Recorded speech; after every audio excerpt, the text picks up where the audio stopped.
why you shouldn't keep bread on the counter and where to store it instead.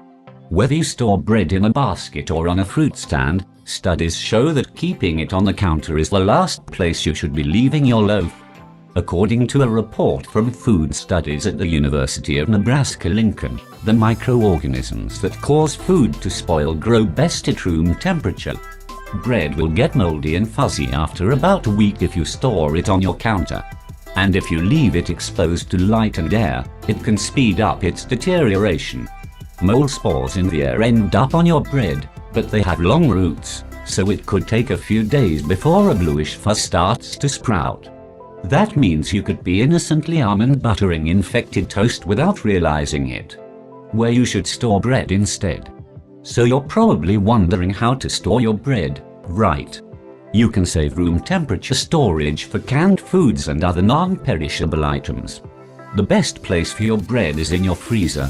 It doesn't matter if you buy it fresh from the bakery or packaged from the grocery, don't leave it out longer than a day.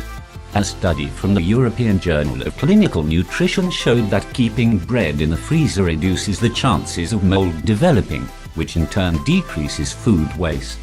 Your loaf can last up to 3 months in the freezer and still be ready to eat in minutes.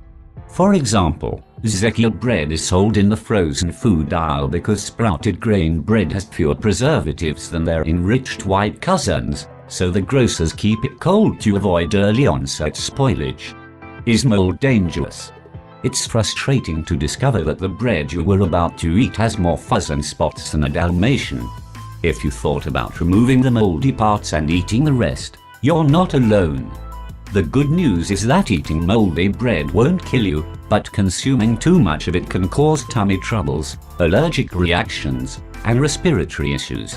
The United States Department of Agriculture (USDA) recommends tossing moldy food immediately, but if you wanted to eat it anyway, just make sure you remove the moldy spots and the areas around them to get the spores roots out, too.